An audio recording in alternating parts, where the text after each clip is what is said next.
오늘은 정부가 지난 1일 발표한 부동산 대책을 살펴보겠습니다. 이른바 9.1 부동산 대책이죠. 국토교통부가 발표한 이 대책의 제목이 주택시장 활력 회복 및 서민 주거 안정 강화 방안입니다. 주택 경기를 활성화하면서 서민과 중산층의 집 걱정도 들어주는 방안을 마련했다는 것입니다. 그런데 내용을 자세히 살펴보면 집값을 띄우는 효과는 확실해 보이는데 서민 주거 안정을 기대하기는 위협합니다. 오히려 집 없는 서민들의 전월세값 상승 부담이 커지거나 내 집 마련의 꿈이 더욱 멀어지게 될 것으로 예상됩니다. 왜 그럴까요? 먼저 주택시장 활력을 어떻게 높이겠다는 것인지 살펴보겠습니다. 이번 대책에서 가장 눈길을 끄는 게 아파트 재건축 연한의 축소입니다. 지금은 서울을 비롯한 대도시의 경우 지은 지 40년이 넘고 구조 안전에 문제가 있다는 진단이 나와야 재건축을 추진할 수 있는데요. 정부는 이를 내년 하반기부터 30년으로 줄이겠다는 것입니다. 다른 재건축 요건과 절차도 완화하기로 했습니다.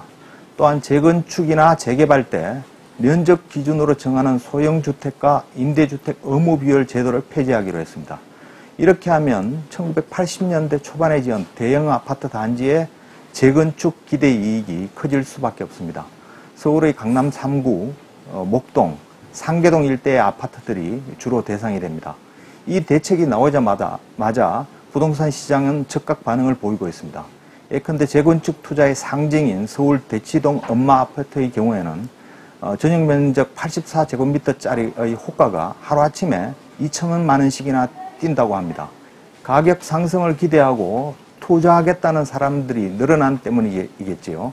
이처럼 여윳돈이 있는 사람들의 재건축 아파트 투자 열풍이 벌써 나타나고 있는 것 같습니다. 정부는 또 주택 청약 제도도 개편합니다. 지금까지 집을 한 번도 산 적이 없는 무주택자가 우선적인 분양 기회를 얻도록 설계되어 있는데요. 이를 좀 더 큰 집이나 비싼 집으로 옮기려는 계층이나 집을 여러 채 가진 다주택자에게 지금보다 유리하도록 바꾸겠다는 것입니다. 이렇게 하면 민간 건설 회사들이 짓는 주택의 분양 수요가 무주택 실수요자 중심에서 투자 목적으로 집을 사려는 부유층으로 넓어질 수 있습니다. 이것 말고도 민간 건설 회사들이 반기는 대책이 더 있습니다.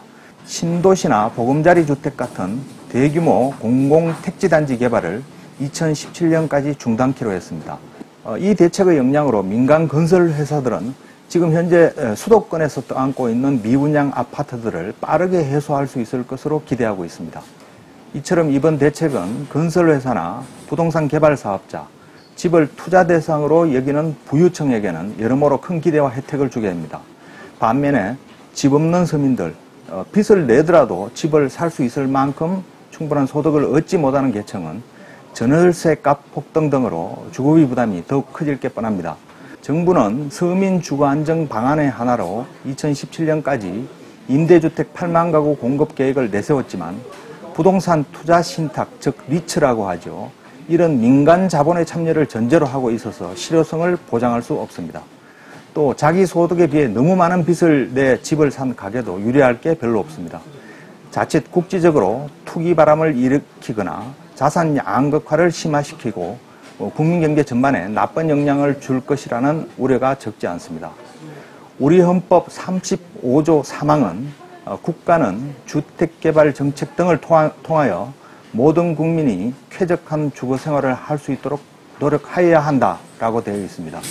국민의 보편적 주거권 실현을 정부의 의무로 규정하고 있는 것입니다. 그런데 박근혜 정부의 부동산 대책은 서민 주거 안정이나 주거 복지의 실현과는 멀어 보입니다. 대신 이명박 정부 때처럼 투기 수요까지 끌어들여 부동산 경기를 띄우는 데만 치중해 있는 것입니다. 감사합니다.